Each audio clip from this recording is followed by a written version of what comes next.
Canal that comes up to us. Oh, he's off. Yeah, man, that'd be great.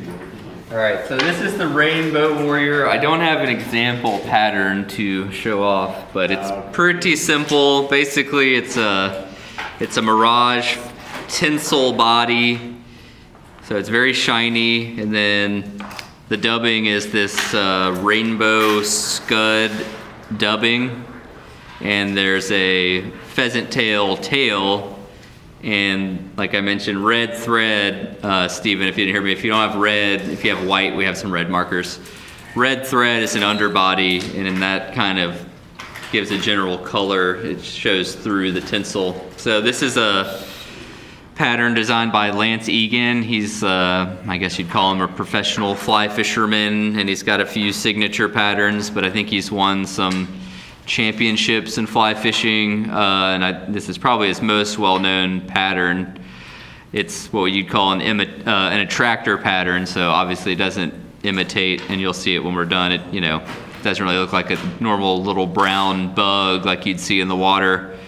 I did watch Tom Rosenbauer from Orvis did a video tying one, and he said he had seen some research or some entomology about nymphs underwater. At some point when they're shedding one of their skins, their nymph skin, when they shed that, they have their adult fly skin underneath, and there's an air bubble that forms between the two that helps them then float up out of the water. So he was thinking maybe the shininess and the weird coloration might happen to resemble that stage of the nymph hatching, but I think that's probably just speculation. I'm not sure what Lance had in mind when he tied it, but we're doing one in size 14, which I would say is kind of it's a little easier to tie than a size 20, which I'll tie for panfish and stuff. But it's a pretty simple fly, so even in a smaller size, it's not all that hard to tie, if you have some good lighting and some good magnifying glasses. I'm hearing a lot of beads bouncing around, so maybe I shouldn't get ahead of myself on that. So yeah, 14 is, you could tie it in maybe a size 12. Certainly here for bluegill and stuff, it would work in a size 12. 14 is probably a good size for trout and panfish. And again, if you want to do a little micro fishing or like a pressured trout tailwater, you could tie it in like an 18 or a 20 pretty easily. I'll skip the tail on like a size 20. I think it's just so small that it doesn't really do much benefit. So It works well in the San Juan. San Juan, okay. So yeah, Gary fishes the San Juan in northern New Mexico a fair amount, which is like, would you say one of the more well-known and pressured tailwaters in all of the West?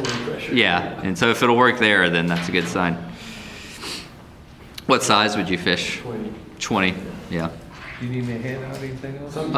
If you want to take just give out some wisps of dubbing. I put the tails on this table. I don't know how you want to handle, give a clump. We're gonna do like more.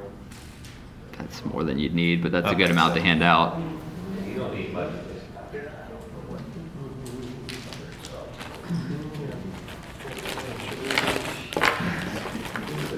We're gonna need like a quarter.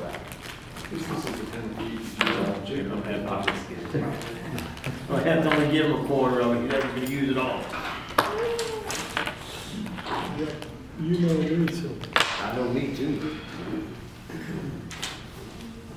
And so you can certainly, like I said, you could use an orange thread. Red is the official for the pattern, and you could probably use like a gray color dubbing, but again, this rainbow color is like the official color that Lance used. So it's more, I think of it as more. All this leftover dubbing. Right.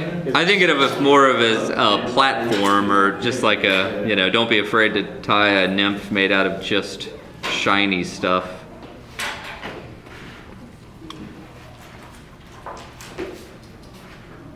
You think this is all shiny stuff?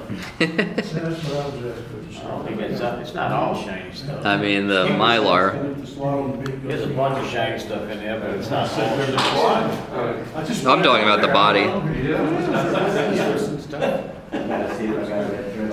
don't know, thought it was this small. Need a threader? What? Bluegill, which got flies that small, blue. I'm trying to weed the blue bluegill out.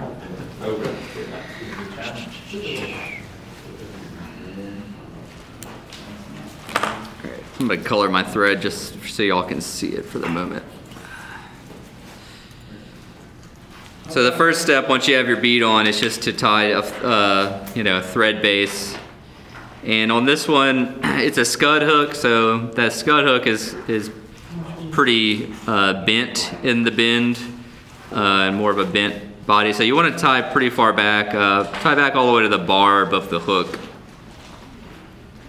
And just lay your thread base down all the way from the barb of the hook to up to your bead. And then we're going to tie in the tail. So I'm going to bring my thread back to the bend and we'll start our tie-in with our tail. And the tail is pheasant tail. You go in the front, huh? I was gonna pass that one, right? How many you want? Oh, I need one. So I would say like 3 or 4 Yeah. is plenty for the tail. And the tail is going to be pretty short too, so it doesn't really, you could use any length feather you got or fiber. So you're sticking the slotted bead on this thing with the slot away from the eye. It doesn't matter. You don't need a slotted bead. It's not a jig pattern, so I think since it's not a jig hook, it'll spin freely. Yeah, but it sits up over the eye. Well, that goes behind the. Do you have some? Yeah. You want the slot? Yeah, I put my slot backwards Alright. because this isn't a jig hook, so. No, Just makes it easier. He's telling you because I'm having it change it. The slot is right up over the eye. My bad.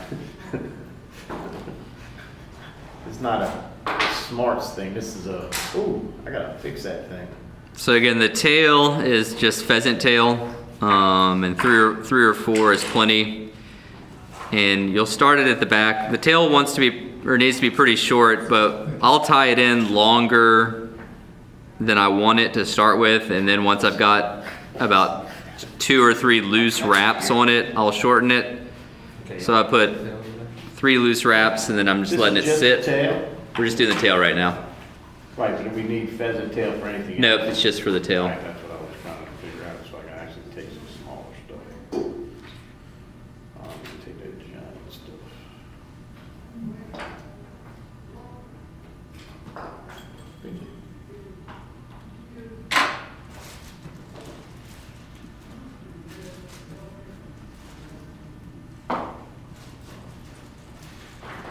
Mine looks weird because I have red color on some of my thread No, I was and white. looking at the bead actually looks like it's dented.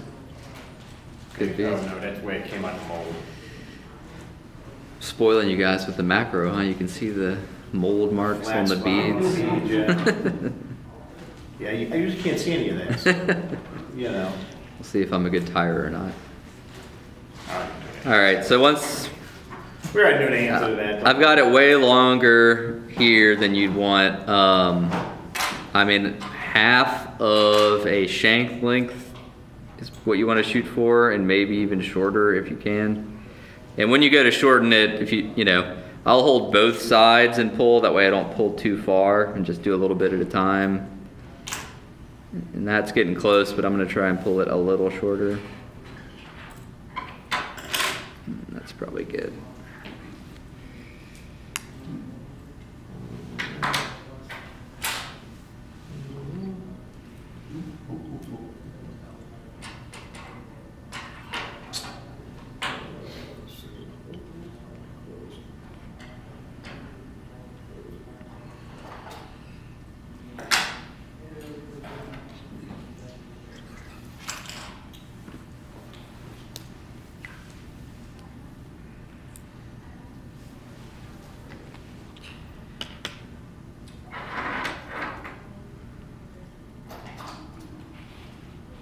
Another key to the fly is to try and keep the body pretty smooth. So we're gonna have kind of a thread underbody before we tie our body material.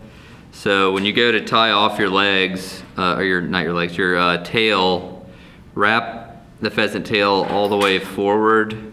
Don't just tie it into the back and then cut the feathers off, because you'll leave a little bump. So go ahead and wrap it all the way forward before you cut off your extra pheasant tail material.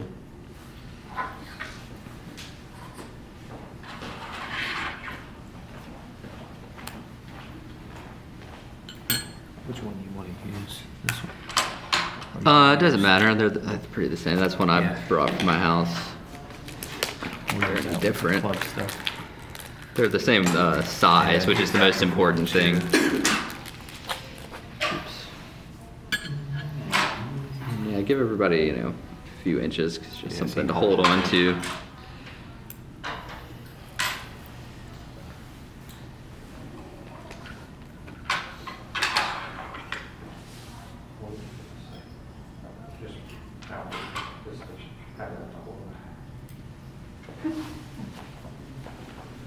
David's passing it around, but our body material is this mylar tinsel. And even in the smaller sizes, or even, I guess, this size, down to probably 18 or 20, Lance Egan says to use the large size. You might think you can get away with just using Flashabou or something smaller, but the larger size gives you a little bit more durability, and I'll show you when we go to wrap it in. It's wide enough. This is about twice as wide as what you would see in just a single strand of Flashabou. And that width allows you, when you do your body wraps, to somewhat overlap each wrap, and that adds to the durability, and it kind of gives a little ribbing effect.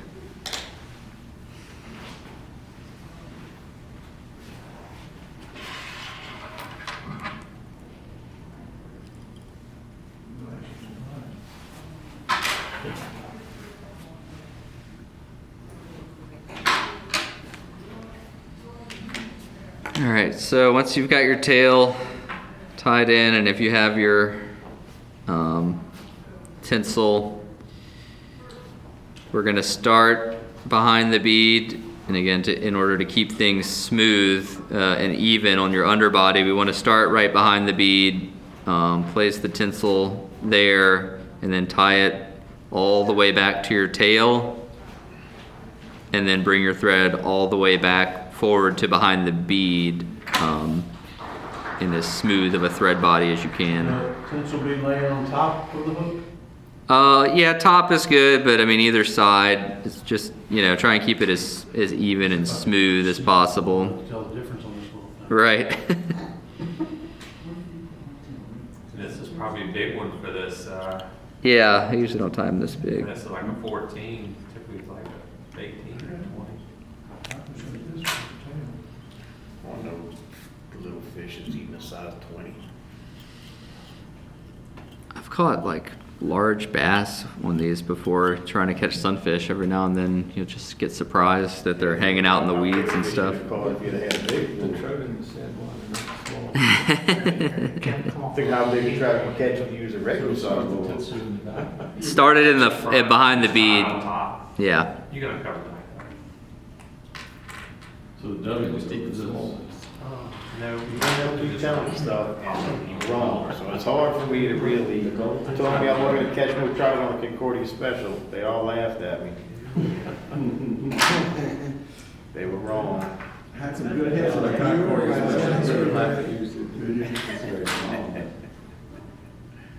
And they told me I couldn't catch a redfish with a Concordia special, I said, oh, watch me. All right, so once you've got your tinsel tied in, your smooth underbody tied in with your thread hanging behind the bead, we're just gonna wrap forward. And again, try to make somewhat overlapping wraps. Obviously you don't need to do like 3 wraps per each section of the fly, but try to wrap about half of its width over itself each time, if that makes sense.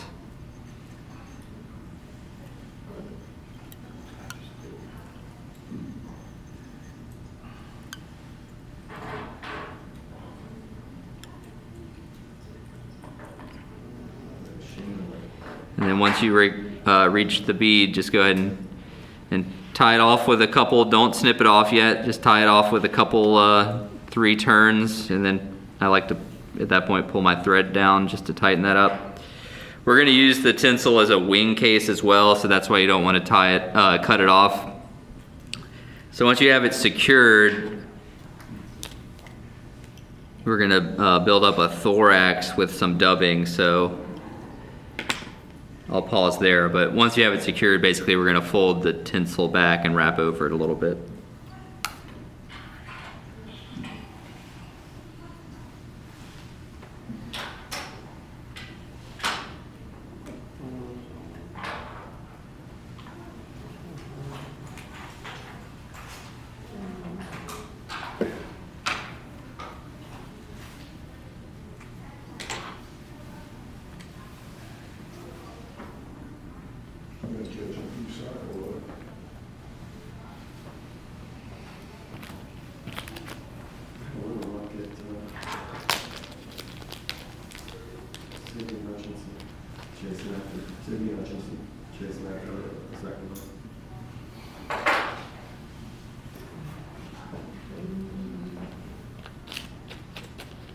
Yeah, all the way over.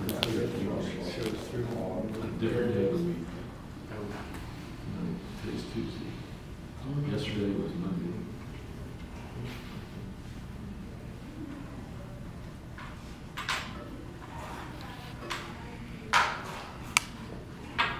All right, so again, for those that are caught up, we're gonna wrap back towards the tail, I guess about a bead's length back. And then we're gonna use the, oh man, there we go. Use the dubbing, make a small dubbing noodle, and then dub back to right behind the bead. So you don't really need a ton of dubbing. And again, it's much easier to try and do as little as possible at one time. It goes on your thread a lot easier, and you'd be surprised at how much bulk it builds up even with just a tiny wisp.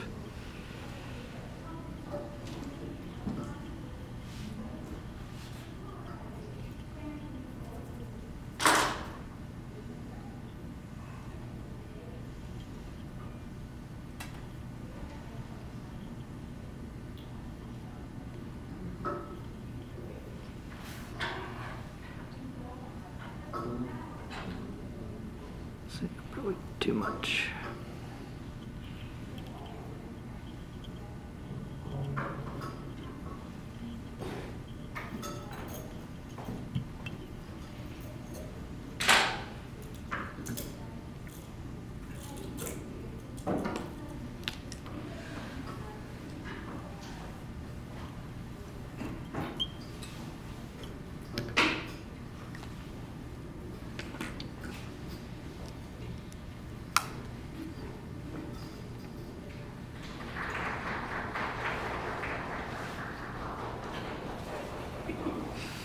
I'm not gonna put any more. You want it? Some more? No, I think I got enough. Oh, there. What is that dubbing called? Sow scud dubbing, David? Yeah, it's The color is rainbow and the type is sow scud. South Scud, Rainbow. Scud. Yeah, Rainbow Blend Scud. So I have no idea what it would be used for. This is the only, I bought a whole pack just for this fly. Never used it for anything else. I mean, they probably just use double hole scud with, Yeah, you know, You could probably. I've never tied a scud. You could So. probably use ice dub, maybe. already. Yeah, it's pretty similar in material to ice. It's maybe a little less flashy. It's Yeah. probably It's just it's pure synthetic. I mean, one of those colors, instead of Yeah. having to use all those colors, you Yeah. probably could get away with it. So then you want them all. I mean, I'm just saying, if anybody wants to take a pinch Look, home yeah. with them, feel my free. game with the fish, you go ahead, because I'm discovering they're very simple. Once you have your thorax tied in, the last step, or well, almost last step, fold your tinsel back forward, and that's going to make a wing case over the top. So fold it forward, and then just get your thread over it right behind the bead. Take about 3 turns like that. And you can pull down real good, and then pull the tag in back towards the tail and give it a couple more wraps and pull tight. And then whip finish there. Make a nice little red hot spot collar too as you finish it off.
And that's it. We can tie another one. It's pretty simple. Everybody was good with that warm-up one. I think we have. Do we have enough beads, David? Be the only concern. I know we have enough hook. I know we have enough hooks.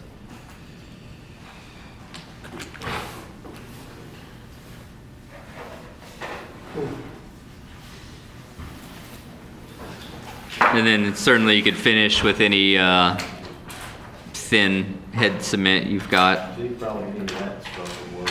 Yeah,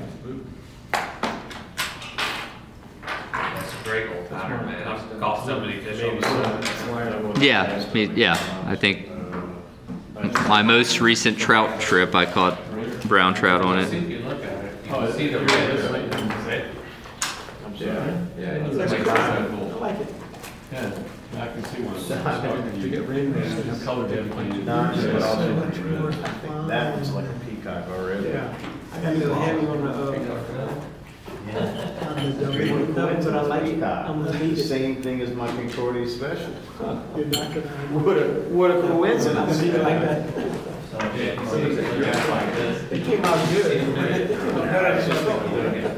Color pattern that I have. Man, do I make mine different than other people then? Yeah, you change up the colors. Well, I mean, I use a jig hook Yeah. with a gold, that's already got a bead on it and everything. Arizona. Yeah, he's on the list for it. But it's So also, you fish this under It's a an light wire indicator? Yeah, I mean, I'll fish it more just tight line, but fishing close to the bank for warm water. I mean, if you want to try to catch some different type of sunfish and you see some vegetation right near the bank and there's like a hole about this big where there's somewhere to drop a fly, just drop it straight down and jig it. But for trout and stuff, yeah, under an indicator. Usually I would probably, and again, this one's kind of bigger than the ones I use, but if you want to do like a squirmy worm or some bigger fly, I would tie this one off the bend of that hook as like a smaller one as a dropper, because it's pretty flashy, but it's also pretty small. So I like to use the bigger one, A, to get more weight to get down, or just to grab their attention, and then tie this one off as like a smaller, maybe something they might be more willing to eat than a big gaudy fly. So This would be fun. yeah, for sure. Yeah, you could throw this under an indicator there, no problem. So I don't even know, I don't know if you could, like, find it again. I have a few of them.